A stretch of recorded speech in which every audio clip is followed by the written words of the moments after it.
दान नव्हे स्वावलंबनाची संधी.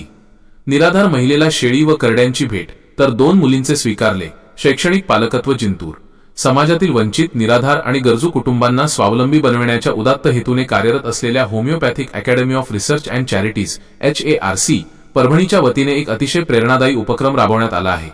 जिंतूर तालुक्यातील साखरतळा येथील निराधार विधवा महिला विजयमाला नाथा दुबळकर यांना उदरनिर्वाहासाठी एक शेळी व करडे भेट देण्यात आले. तसेच त्यांच्या दोन्ही मुलींचे शैक्षणिक पालकत्व स्वीकारत त्यांना शैक्षणिक किट प्रदान करण्यात आले. संघर्षावर मात करणारी जिद्द, कठीण परिस्थिती. विजयमाला दुबळकर यांच्या पतीचे 2016 मध्ये किडनीच्या आजाराने निधन झाल्यापासून 2 मुलींच्या संगोपनाची आणि शिक्षणाची संपूर्ण जबाबदारी त्यांच्या खांद्यावर आली. अडचणींचा प्रवास. स्वतःची शेती नाही, केवळ 10 बाय 10च्या खोलीत वास्तव्य आणि रोजंदारीवर मोलमजुरी करून त्या संसार चालवत आहेत. शिक्षणाचे ध्येय. कोणताही आर्थिक आधार नसतानाही त्यांनी भागीरथी इयत्ता 7वी आणि गंगा इयत्ता 6वी या दोन्ही मुलींच्या शिक्षणात कधीही खंड पडू दिला नाही.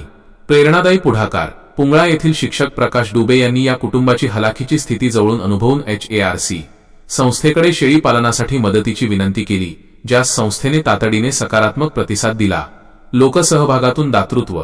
या सामाजिक उपक्रमासाठी संतोष इंगळे यांनी आपल्या वाढदिवसानिमित्त सामाजिक बांधिलकी जपत आर्थिक सहयोग दिला.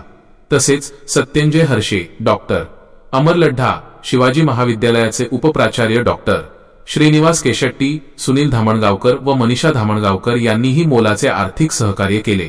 या प्रसंगी HARC संस्थेचे अध्यक्ष डॉक्टर पवन चांडक, प्राचार्य श्रीधर भोंबे, ॲड चंद्रकांत राजुरे, प्रकाश डुबे, प्राध्यापक पिसाळ सर्व मुकेश पैठणे उपस्थित होते. दान नव्हे स्वावलंबनाची संधी या संकल्पनेतून राबवलेल्या या मदतीमुळे विजयमाला ताईंना भविष्यात शेळीपालनातून उत्पन्नाचे शाश्वत साधन मिळून त्या स्वावलंबनाकडे वाटचाल करतील आणि दोन्ही मुलींच्या शिक्षणालाही भक्कम आधार लाभेल.